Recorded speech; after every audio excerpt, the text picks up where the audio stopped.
Good evening dear students. उम्मीद करती हूँ कि आप रिवीजन कर रहे होंगे और आज का क्लास हमारा होने वाला है बहुत ही विशेष। आज हम पढ़ने वाले हैं मूल अधिकार भाग 3 अनुच्छेद 21। ठीक है, तो आर्टिकल 21 के बारे में आज चर्चा करेंगे इस वीडियो में। तो अगर आप नए जुड़ रहे हो तो प्रीवियस क्लास जरूर देख कर आइएगा। तो चलिए स्टार्ट करते हैं अनुच्छेद 21 के बारे में। तो देखो, अनुच्छेद 21 जो है वह जीवन के अधिकार की बात कर रहा है, जीवन का अधिकार। ठीक है, तो जीवन का अधिकार आखिर है क्या, तो उसको मैं बताऊंगी। और अनुच्छेद 21 में जीवन का जो अधिकार है, मतलब जीवन जीने का अधिकार, तो जीवन जीने का जो अधिकार है उसके अंतर्गत दो बातें कही गई है। पहली बात जो ये है उसमें बोला गया है प्राण एवं दैहिक स्वतंत्रता, और दूसरी बात विधि द्वारा स्थापित प्रक्रिया के द्वारा सीमित किया जा सकता है। अब समझिए, प्राण एवं दैहिक स्वतंत्रता का मतलब क्या हो गया। प्राण और दैहिक स्वतंत्रता का मतलब हो गया लाइफ, पर्सनल लाइफ लिबर्टी। देखो, लिबर्टी, पर्सनल लिबर्टी आखिर होता क्या है, प्राण एवं दैहिक स्वतंत्रता होता क्या है। तो सबसे ज़्यादा पर्सनल जो होता है वो हमारा होता है जीवन। ठीक है, हमारी जान। देखो, हम हमेशा जो है ना आर्टिकल 19 का प्रयोग ज़्यादा करते हैं, बोलने में, चलने में, आने में, जाने में, उठ, ठीक है, कहीं जाकर बसने में, कहीं व्यापार करने में, तो हम आर्टिकल 19 का प्रयोग ज़्यादा करते हैं। लेकिन आप एक चीज़ ध्यान दीजिए कि आर्टिकल 19 या फिर जितने भी आर्टिकल है उसमें से क्या है, 21 बहुत इंपॉर्टेंट है। क्योंकि अगर हम जिंदा ही नहीं रहेंगे, अगर हमारा जीवन ही नहीं रहेगा तो हम अधिकार का प्रयोग कहाँ से कर पाएंगे। तो प्राण एवं दैहिक स्वतंत्रता का मतलब है जीवन जीने का अधिकार। तो जीवन जीने का अधिकार जो है वो हमारा सीमित भी किया जा सकता है। तो अनुच्छेद 21 में दो बातें बोली गई है, एक प्राण एवं दैहिक स्वतंत्रता की और दूसरा कि विधि द्वारा स्थापित प्रक्रिया के द्वारा इसे सीमित किया जा सकता है। तो पहले हम सिर्फ इस पे ध्यान देंगे, प्राण एवं दैहिक स्वतंत्रता के बारे में, फिर उस पॉइंट को समझेंगे। तो देखिए, ये जो है ना प्राण एवं दैहिक स्वतंत्रता, ये भारतीय और विदेशी दोनों को मिलेगा। ऐसा नहीं है कि जो विदेश से आएंगे उनके जीवन के अधिकार को आप छीन सकते हैं। लेकिन आर्टिकल और जितने आर्टिकल्स थे हमारे, जैसे कि नौकरी की जो सुविधा थी, इस प्रकार के जो आरक्षण की सुविधा थी, ये सब किसको मिलेगा, सिर्फ भारतीय को। ठीक है, तो अब क्या है कि प्राण एवं दैहिक स्वतंत्रता का मतलब समझने के लिए खुद के बारे में समझना होगा कि प्राण एवं दैहिक स्वतंत्रता का अगर इंग्लिश में हम देख रहे हैं तो क्या है, पर्सनल लिबर्टी है। ठीक है, तो पर्सनल लिबर्टी में सबसे ज़्यादा पर्सनल क्या है, मेरा ये स्किन, मेरा शरीर, मेरी आंखें, मेरे हेयर, ये सब मेरे क्या है, पर्सनल है। ठीक है, इससे ज़्यादा पर्सनल ना ही ये मार्कर है मेरे लिए, अगर ये मेरा है तो, ना ही मेरे बुक्स है, ना ही मेरा घर है, ना ही मेरी संपत्ति है। सबसे ज़्यादा पर्सनल है तो हमारा क्या है, शरीर है। तो अब बात को ये ध्यान में रखना है कि जब शरीर इतना पर्सनल है, कहने का मतलब कि जीवन से पर्सनल कुछ नहीं है, जीवन बहुत पर्सनल है। तो जब जीवन इतना पर्सनल है, और जीवन का जो क्या है, अगर हम जीवन को क्या देख सकते हैं, नहीं, अगर मैं चल रही हूँ, घूम रही हूँ, फिर रही हूँ, शरीर के माध्यम से आप मेरे जीवन को देख सकते हैं। तो ये शरीर इतना मेरा पर्सनल है, तो शरीर के द्वारा जो मैं संपत्ति ग्रहण करूँगी, शरीर के द्वारा जो मैं धन अर्जित करूँगी, वो भी क्या होगा, मेरा पर्सनल होगा। जैसे कि मेरा मोबाइल फ़ोन, मेरा बाइक, मेरा घर, मेरे पैसे, ये भी मेरे पर्सनल होंगे। अब वापस क्या हुआ कि पुट्टास्वामी जो केस आया, पुट्टास्वामी केस में निजता के अधिकार को भी प्राण और दैहिक स्वतंत्रता में शामिल कर दिया गया। अब निजता का अधिकार क्या है, मुझे ये समझाना होगा। देखो, निजता का अधिकार का मतलब ये है कि जो आपकी पर्सनल प्रॉपर्टी है उसमें मान लो आपके घर में कोई अनावश्यक बिना आपके परमिशन के घुस जाए, तो वो क्या कर रहा है, आपका पर्सनल है ना वो। क्योंकि अभी मैंने बताया कि आपके शरीर की मेहनत के द्वारा प्राप्त किया हुआ धन क्या है, पर्सनल है, प्राप्त की हुई संपत्ति क्या है, पर्सनल है।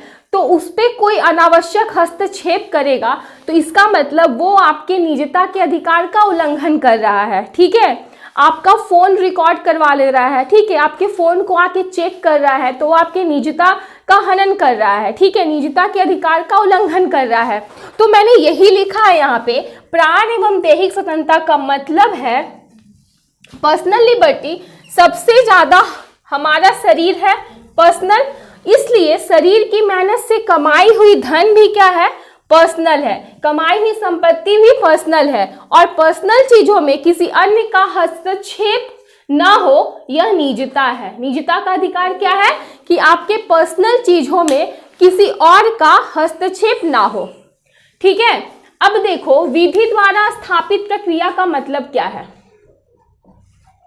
विधि द्वारा स्थापित प्रक्रिया का मतलब ये है कि सबसे पहले ये ध्यान देना है कि हमारे यहाँ क्या है, विधायिका के पास शक्ति न्यायपालिका से ज्यादा है, ठीक है, क्योंकि विधायिका क्या करती है, विधि का निर्माण करती है, और उस विधि को न्यायपालिका क्या करती है, कभी न्यायपालिका उस विधि के अगेंस्ट कभी नहीं जा सकती। तो विधि द्वारा स्थापित प्रक्रिया का मतलब क्या है कि जो हमारा देश है, विधायिका क्या करेगी, विधि भी निर्माण करेगी और उस विधि के पालन की प्रक्रिया भी बनाएगी। ये दोनों काम विधायिका करेगी, विधि भी बनाएगी और उसके प्रक्रिया भी बनाएगी, उसके प्रयोग में लाने की प्रक्रिया भी बनाएगी। वो कैसे चलेगा, जिससे मान लेते हैं कि मोटर वाहन अधिनियम है तो इसकी भी पूरी प्रक्रिया है ना। अगर हम किसी को मृत्यु दंड भी देते हैं तो उसकी भी पूरा प्रक्रिया है कि किस प्रकार देना है।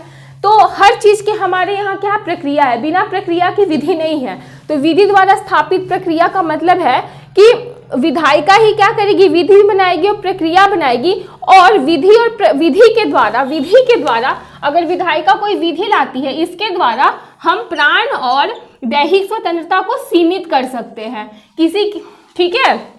मतलब अगर विधायिका कोई अधिनियम लाती है, विधि लाती, तो उसके द्वारा हम प्राण और दैहिक स्वतंत्रता को सीमित कर सकते हैं। लेकिन अब बात को ये समझना है कि ये पॉइंट अभी भी क्लियर नहीं हुआ होगा, क्योंकि अब एक एग्जाम्पल दूंगी मैं, ठीक है, उसके द्वारा एक वाद आएगा 1950 का, बहुत ही फेमस और इम्पॉर्टेंट भी होगा, क्योंकि ये पहला वाद है जहां पर न्यायपालिका अनुच्छेद 21 का सूक्ष्म व्याख्या करेगी कि अनुच्छेद 21 वाकई में है क्या, और उसी में आपको विधि द्वारा स्थापित प्रक्रिया भी समझ में आएगी कि कैसे ये हमारे प्राण एवं दैहिक स्वतंत्रता मतलब कि जीवन के अधिकार को सीमित कर सकती है। तो विधायिका विधि के द्वारा हमारे जीवन के अधिकार को सीमित कर सकती है, क्योंकि हमारे यहाँ विधि द्वारा स्थापित प्रक्रिया है, और इसी के द्वारा, क्योंकि हमारे यहाँ क्या है, विधि से क्या चलता है, हमारा देश चलता है। संविधान क्या है, सर्वोच्च विधि है, और विधायिका क्या करती है, विधि का निर्माण करती है, क्योंकि संविधान क्या करता है, एक फॉर्मूला तैयार करके दिया है, क्योंकि संविधान बहुत जगह साइलेंट है, और उस फॉर्मूले के प्रावधान पर ही विधि क्या करती है, ये विधायिका क्या करती है, विधि बनाती है, ताकि संविधान का जो ढांचा है, जिसे संविधान क्या है, वाहन का चेसिस है, ऐसे ढांचा है, और विधि पहिया है। तो संविधान के अनुसार देश को चलाने के लिए विधायिका विधि का निर्माण करती है, और विधि के साथ ही प्रक्रिया का निर्माण करती है।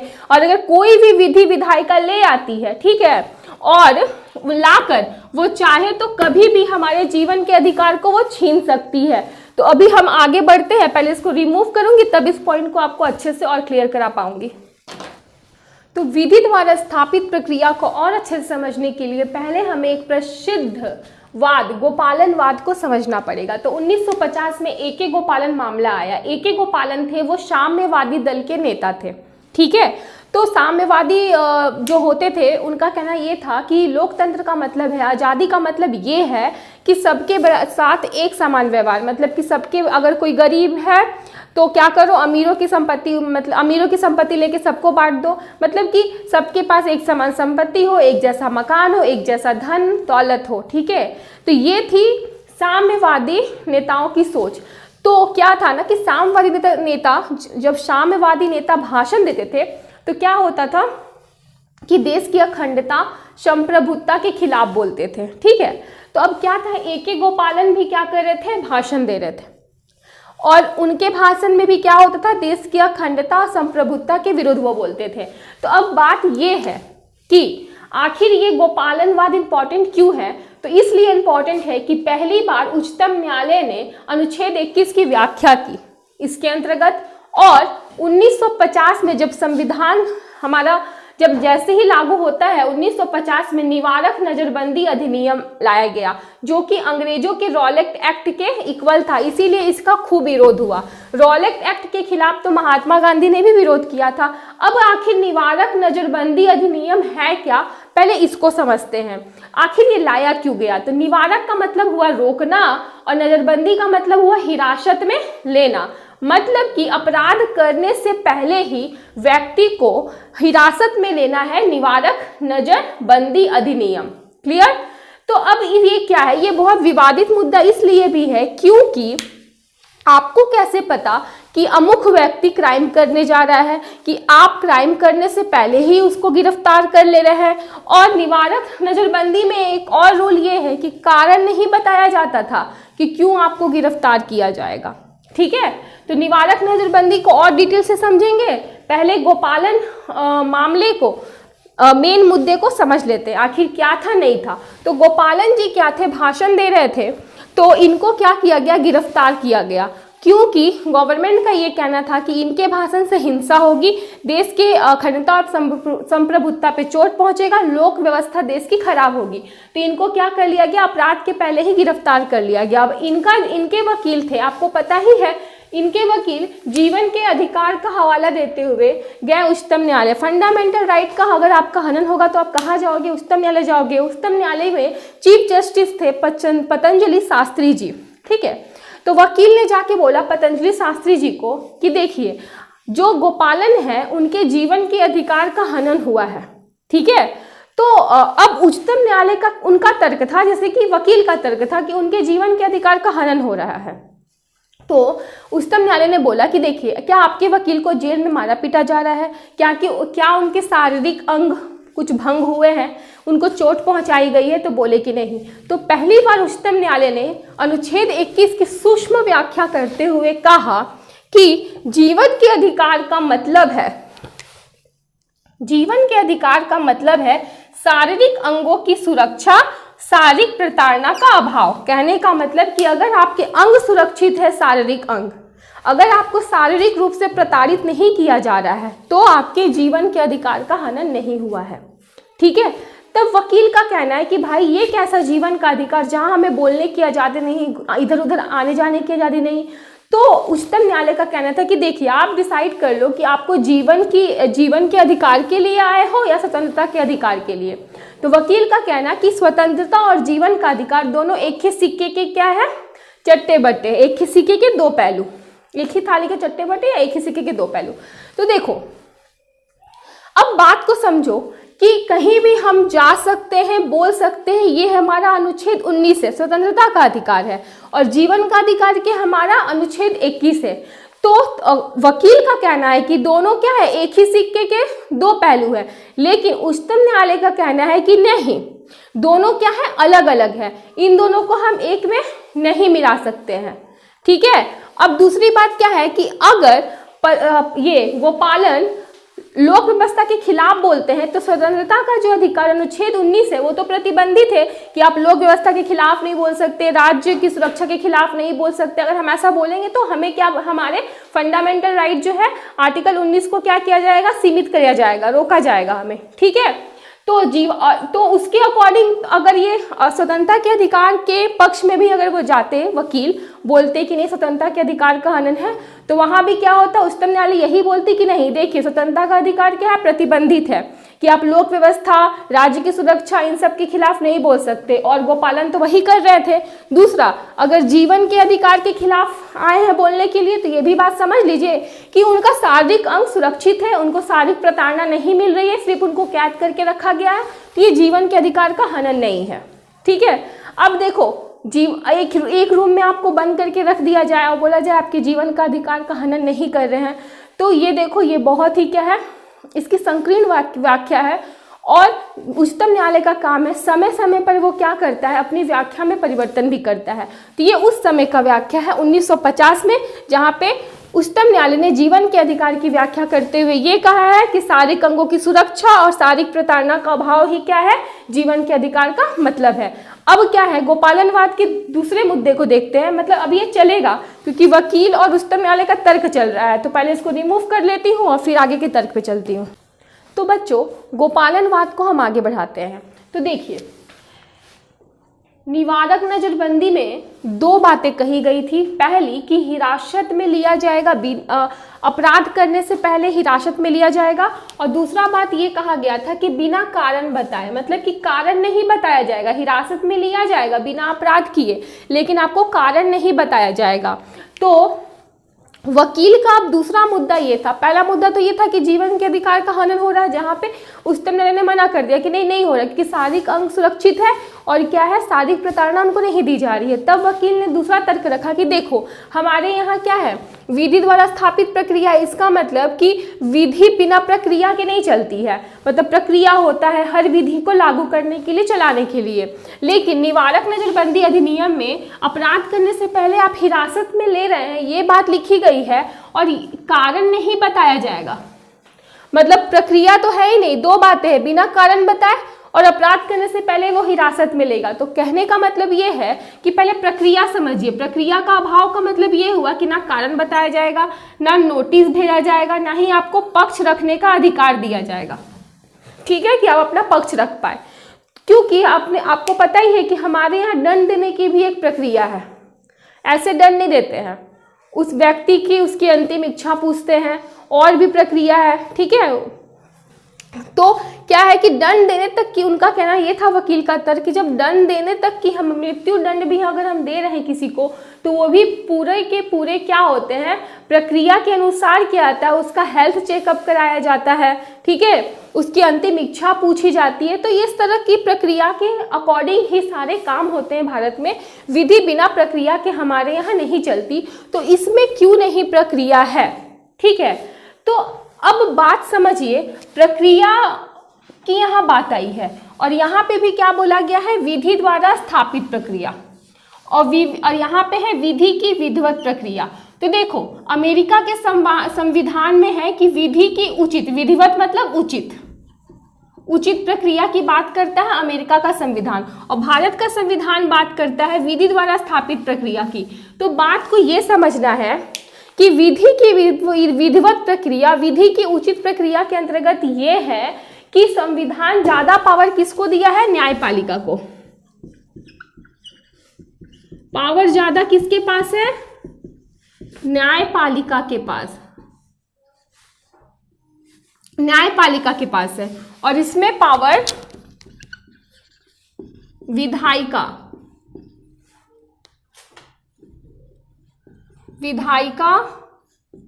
के पास है, ठीक है। तो विधि द्वारा स्थापित प्रक्रिया में संविधान, देखो आखिर हुआ क्या, देखो संविधान 1930 में ना अमेरिका में क्या था, आर्थिक मंदी चल रही थी, आर्थिक मंदी का दौर था। तो अमेरिका की जो विधायिका थी ना, वो बहुत सारे अधिनियम और योजना बना रही थी, लेकिन वहाँ की जो न्यायपालिका, क्योंकि न्यायपालिका वहाँ पावरफुल है, तो वो क्या कर रही थी, फटाफट उसे रद्द कर दे रही थी कि नहीं ये फंडामेंटल राइट के खिलाफ है, नहीं ये इस अधिकार के खिलाफ है, उस अधिकार के खिलाफ है।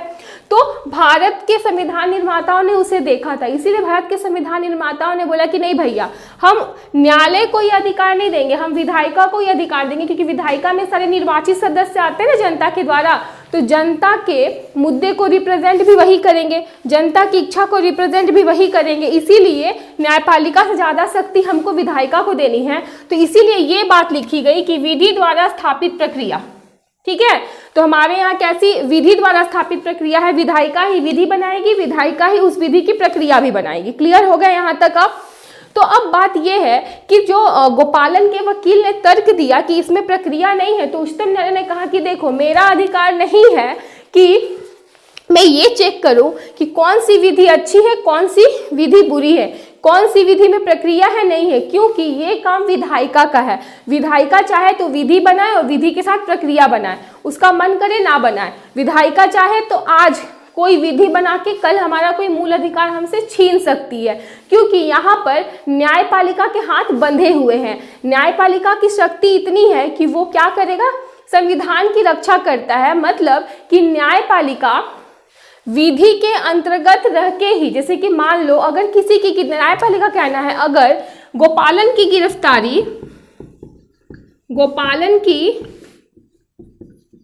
गिरफ्तारी बिना विधि के हुई होती, बिना विधि के होती तो न्यायपालिका उसके जीवन के अधिकार की रक्षा करती, के अधिकार की रक्षा करती। बात को ये समझिए, बिना विधि मतलब अगर कोई विधि नहीं बना है, कोई विधि नहीं बना है इसके तहत, और बिना विधि के अगर उनको गिरफ्तार किया जाता तो न्यायपालिका जीवन के अधिकार की रक्षा करती, अर्थात न्यायपालिका कार्यपालिका के खिलाफ जा सकती है। ये उसके मान लो पुलिस बेवजह का बिना कोई विधि नहीं बना है, ठीक है, जैसे निवारक नजरबंदी विधि अधिनियम नहीं बना और पुलिस उठा के गोपालन को ले जाती, तब क्या करते हैं, न्यायपालिका उसके जीवन के अधिकार की रक्षा करते, अर्थात कि न्यायपालिका कार्यपालिका के खिलाफ जा सकती है परंतु वो विधायिका के खिलाफ नहीं जा सकती। अगर विधि बन गई है और उसके अंतर्गत उसको उठाया गया है, जेल में पहुंचाया गया है, तो न्यायपालिका यहाँ पे कुछ भी नहीं कर पाएगी, ठीक है। और ये बात समझने की है कि हमारे यहाँ कौन ज़्यादा शक्तिशाली है, विधायिका है। विधायिका विधि निर्माण करती है, और लेकिन न्यायपालिका काम क्या है कि जहाँ पे संविधान साइलेंट है तो वहाँ पे उसकी वो व्याख्या करता है। कई पिछले क्लासेस में भी मैंने आपको कई बार पढ़ाया है, जैसे कि पहला संविधान संशोधन 1951 का हुआ, तो उसमें क्या हो रहा था कि मद्रास सरकार ने जो जाति के आधार पर मेडिकल कॉलेज में आरक्षण दिया था, तो न्यायपालिका ने उसे रोका था ना कि जाति के आधार पर आरक्षण नहीं दे सकते, फंडामेंटल राइट के खिलाफ है। तो पहला संविधान संशोधन ला दिया गया और क्या किया गया, इसको लागू किया गया। तो उसी आधार पर हमारे यहाँ ज़्यादा शक्तिशाली कौन है, तो विधायिका है। विधायिका क्या करेगी, विधि का निर्माण करेगी, उसका मन करे तो प्रक्रिया भी बनाएगी, ठीक है, और उसका मन किया तो हो सके कल कोई नई विधि लाकर क्या कर सकती है, मूल अधिकार को छीन भी सकती है। तो ये बात समझ में आ गया, विधि द्वारा स्थापित प्रक्रिया क्या है, माफ कीजिएगा। तो विधि द्वारा स्थापित प्रक्रिया क्या है, तो विधि द्वारा स्थापित प्रक्रिया में ये है कि विधायिका विधि बनाएगी और साथ में क्या ही प्रक्रिया बनाएगी, और विधि के द्वारा क्या कर सकती है, वो जीवन के अधिकार को सीमित कर सकती है हमारे। तो बच्चों माफ़ करना, गला काफ़ी ज़्यादा ख़राब हो गया है क्योंकि ठंडी का समय है, तो बहुत ज़्यादा खांसी भी हो रही है, तो थोड़ा सा मुझे ब्रेक लेना पड़ा क्योंकि बैक टू बैक खांसी आ रही थी। तो चलिए देखो, विधि द्वारा स्थापित प्रक्रिया का मतलब समझ में आ गया। पावर किसके पास होगा ज़्यादा, विधायिका के पास होगा, और विधायिका ही विधि का निर्माण भी करेगी और प्रक्रिया का भी निर्माण करेगी। विधायिका के ऊपर है कि वो विधि का निर्माण कैसे कर रही है, विधि के साथ प्रक्रिया का निर्माण कर रही है कि नहीं कर रही है, ठीक है। और दूसरी बात क्या है, विधि की विविधता, मतलब विधि की उचित प्रक्रिया के अंतर्गत ज़्यादा पावर किसके पास है, न्यायपालिका के पास है। और न्यायपालिका क्या करती है, अगर कोई भी विधायिका कोई विधि या अधिनियम लेके आती है तो न्यायपालिका उसको खारिज कर देती है। इसी के डर से संविधान निर्माता ने ये विधि द्वारा स्थापित प्रक्रिया को वैल्यू दिया और संविधान में विधि द्वारा स्थापित प्रक्रिया शब्द को लिखा। क्लियर। अब आगे चलते हैं। तो ये जो पूरा तर्क दिया मैंने गोपालनवाद में, इसमें रिजल्ट क्या मिला, तो रिजल्ट यही मिला कि दो तर्क हुए जिसमें कि जीवन के अधिकार का हनन हो रहा है ऐसा बोला गया। तो उसमें क्या बोले उच्चतम न्यायालय ने कि नहीं, जीवन के अधिकार का हनन नहीं हो रहा है क्योंकि शारीरिक अंग सुरक्षित और शारीरिक प्रताड़ना का अभाव है और जीवन के अधिकार का यही मतलब है। दूसरे वाद में उनके वकील ने तर्क दिया कि निवारक अधिनियम जो बना हुआ है तो उसमें प्रक्रिया नहीं है, और तो उच्चतम न्यायालय ने तर्क दिया कि देखो मेरा काम ये नहीं है कि कौन सी विधि अच्छी या बुरी है देखना, मेरा काम है अगर विधि के अंतर्गत किसी को गिरफ्तारी मिल रही है तो हम उसके अगेंस्ट नहीं जा रहे हैं। अगर गोपालन को बिना विधि के गिरफ्तार किया जाता तो हम अगेंस्ट जाते और जीवन के अधिकार की रक्षा करते, क्योंकि न्यायपालिका कार्यपालिका के अगेंस्ट जा सकती है, विधायिका के अगेंस्ट नहीं जा सकती। ठीक है, गोपालन का तर्क था। तो संसद कुछ भी बेफालतू भी विधि बना सकती है। तो न्यायपालिका का कहना यह है कि संसद चाहे तो कुछ भी अधिनियम ला के हो सके कल हमारे मूल अधिकार को छीन सकती है, क्योंकि ये पावर उसको संविधान ने दिया। मेरा काम बस इतना है कि जहाँ पे संविधान साइलेंट होता है हम उसकी व्याख्या कर सकते हैं, ठीक है, फंडामेंटल राइट की रक्षा कर सकते हैं, संविधान की रक्षा कर सकते हैं, संविधान के दुरुपयोग को बचा सकते हैं। मेरा काम ये नहीं है कि हम क्या करें, विधि के खिलाफ जाए, क्योंकि हमारे यहाँ क्या है, संविधान निर्माताओं ने विधायिका को ज़्यादा पावरफुल बनाया है। तो देखो, तो कुल मिला के गोपालन को बंदी बना के रखा गया, ठीक है, और पूरे तर्क के बाद, और दूसरी बात क्या है कि ये जो विवाद है ना, ये 19 से 50 से रिलेटेड है। उसके बाद तो और विवाद आया और अनुच्छेद 21 जीवन के अधिकार में क्या हुआ, विस्तार हुआ, परिभाषाएं चेंज हुई, क्योंकि उच्चतम न्यायालय की व्याख्या समय के अनुसार चेंज होती है। ठीक है, जिस तरह से समय परिवर्तनशील है, समय के साथ साथ समाज बदलता है, उसी प्रकार न्यायपालिका की व्याख्या भी चेंज होती है। तो कल के क्लास में हम बहुत ही इंटरेस्टिंग वाद 1978 का मेनका वाद पढ़ेंगे। ठीक है, जिसमें आपको जीवन के अधिकार के बारे में फिर न्यायपालिका का क्या राय बदला वो आपको पता चलेगा। तो आज के लिए बस इतना ही। Bye bye, take care and जय हिंद।